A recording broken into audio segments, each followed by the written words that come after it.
السلام علیکم ورحمۃ اللہ وبرکاتہ۔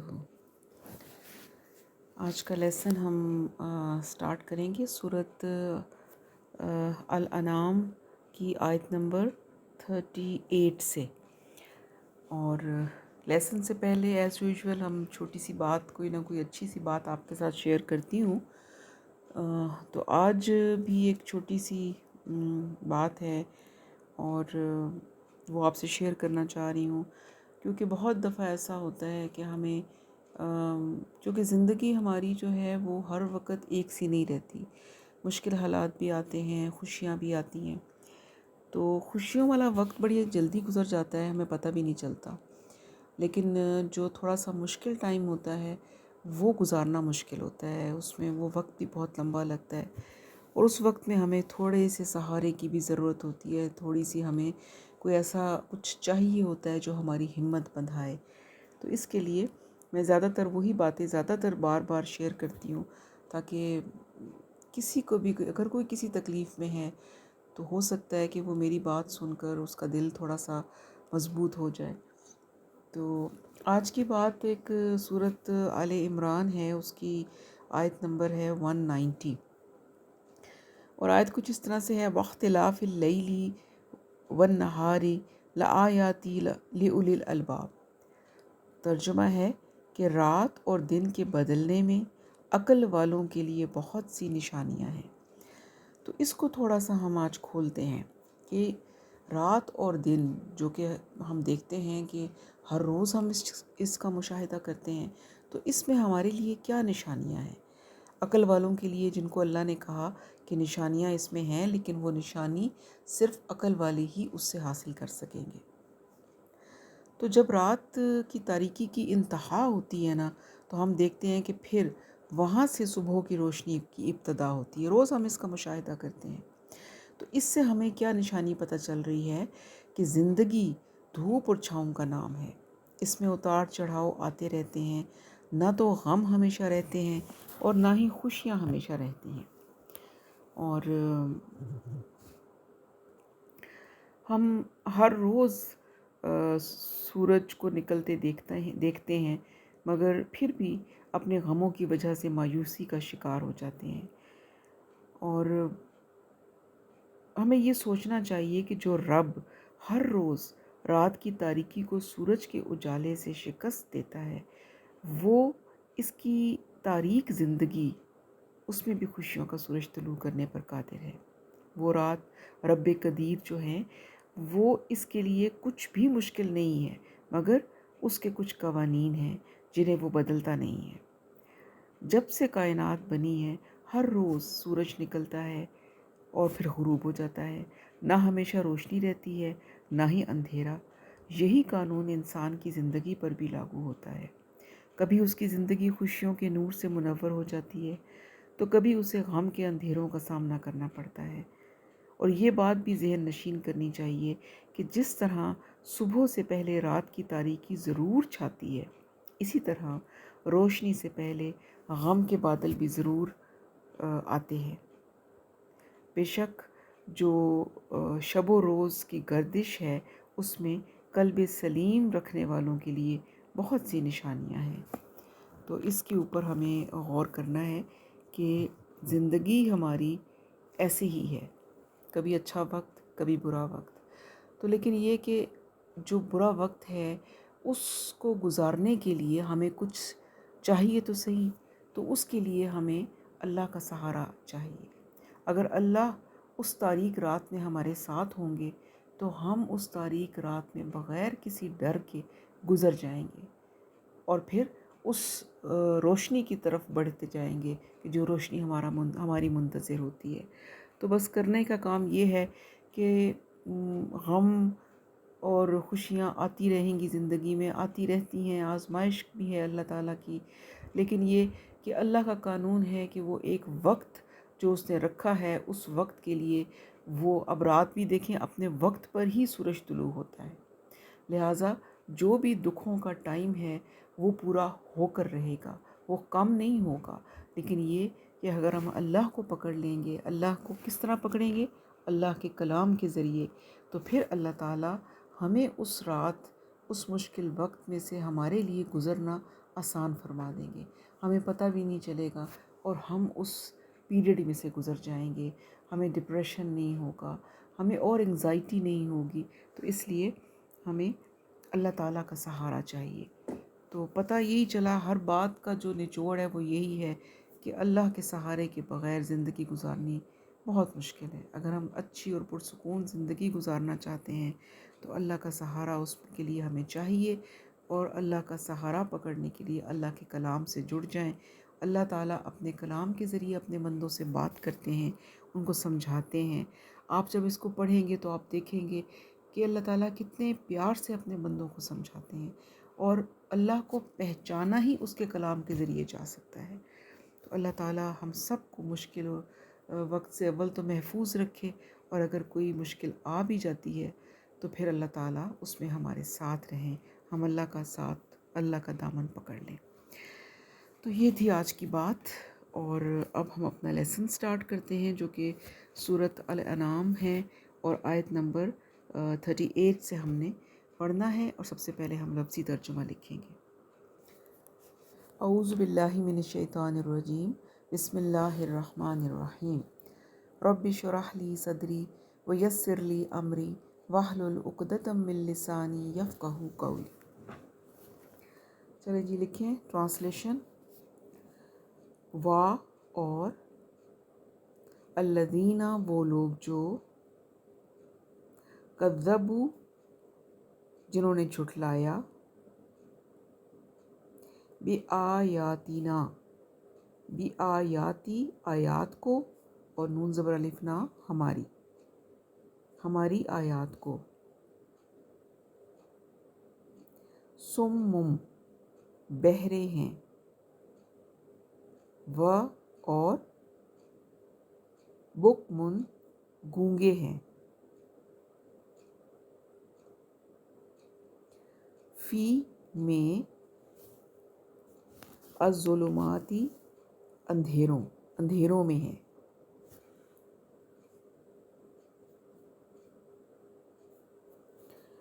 من جسے، یشاء چاہے، اللہ اللہ، یضلل گمراہ کر دے، ہو اسے. اور جو یا ہے مضارع کی علامت ہے، اس کا مطلب وہ ہوتا ہے. چونکہ پیچھے اللہ آیا ہوا ہے اس لیے ہم اس کا میننگ وہ نہیں کر رہے. گمراہ کر دے اسے. وا اور من جسے، یشاء چاہے، یجعل چلا دے، ہو اس کو. اور یا کا مطلب وہ بھی آپ لکھ سکتے ہیں، وہ چلا دے اس کو، علی پر، صراط راستے، مستقیم سیدھے راستے پہ چلا دے. قل آپ کہہ دیں،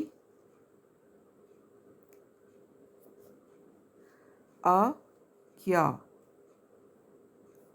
یہ پھر الف پہ جب زبر آ گئی تو یہ حمزہ بن گیا. کیا، رأیت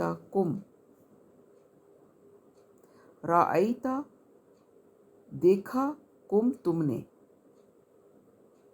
ان اگر، آتاکم آتا آئے، کم تم پر، عذاب عذاب، اللہ کا، او یا، آتت آئے، کم تم پر، الساعۃ قیامت کی گھڑی. ساعت گھڑی ہوتا ہے لیکن ال لگ گیا تو یہ معرفہ کی علامت ہے، اور پھر اس کا مطلب ہے کہ یہ ایک کسی خاص گھڑی کی بات ہو رہی ہے، لہٰذا قیامت کی گھڑی.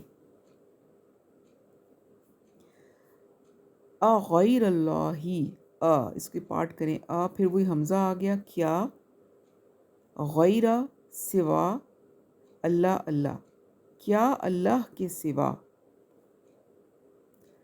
تدعونا شروع میں تا کا مطلب تم، تدعونا تم پکارو گے، ان اگر،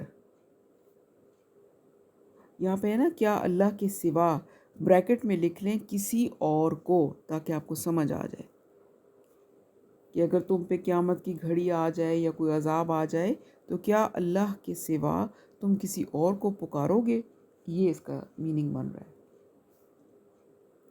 ان اگر کن تم، کن ہو تم ہو، صادقین سچے،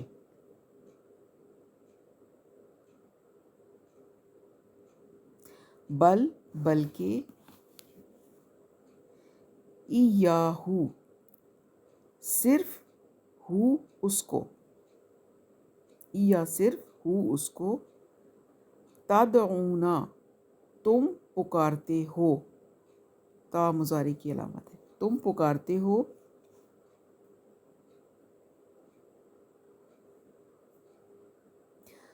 فَيَكْشِفُ، پھر، یکشفو دور کر دیتا ہے یا کھول دیتا ہے، دور کر دیتا ہے، آپ لکھیں تاکہ آپ کو سمجھ آئے صحیح طریقے سے، الیہ الا طرف ہی اس کی طرف، ان اگر، شاء چاہے،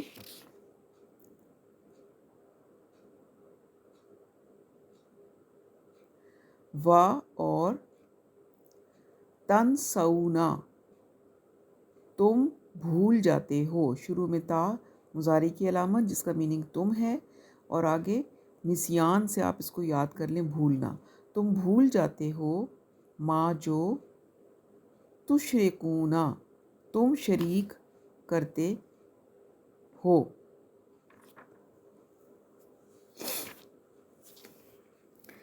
یہ اس کو ایک دفعہ پھر میں آپ کو بامحاورہ بتاتی ہوں تاکہ آپ کو سمجھ آ جائے۔ بل ایاہو کیا ہے کہ بلکہ صرف اسی کو پکارتے ہو، تو جب پکارا جاتا ہے تو پھر کیا ہوتا ہے، پس جس دکھ کے لیے اس کو پکارتے ہو اگر وہ چاہے تو وہ اس کو دور کر دیتا ہے اللہ، یعنی اس تکلیف اس دکھ کو دور کر دیتا ہے، اور پھر تم بھول جاتے ہو جن کو تم شریک کرتے تھے اللہ کے ساتھ۔ وا اور،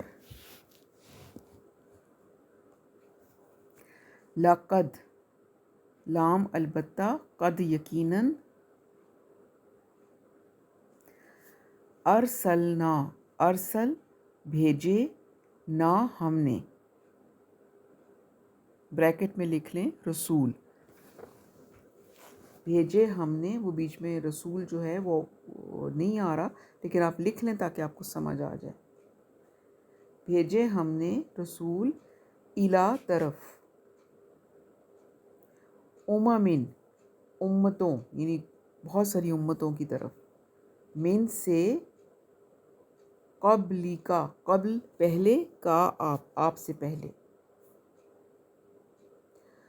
فَأَخَذْنَاهُمْ پھر، اخذ پکڑا، نا نون کے اوپر کھڑی زبر ہم نے، ہم ان کو، پھر پکڑا ہم نے ان کو، بالبأساء سختی میں، والضراء و اور، الضراء تکلیف یا ضرر میں، تکلیف ہی لکھے، تکلیف میں، لعلہم لعل تاکہ، ہم وہ، یتضرعون گڑ گڑائیں، فلولا پھر، لو کیوں، لا نہیں، پھر کیوں نہیں،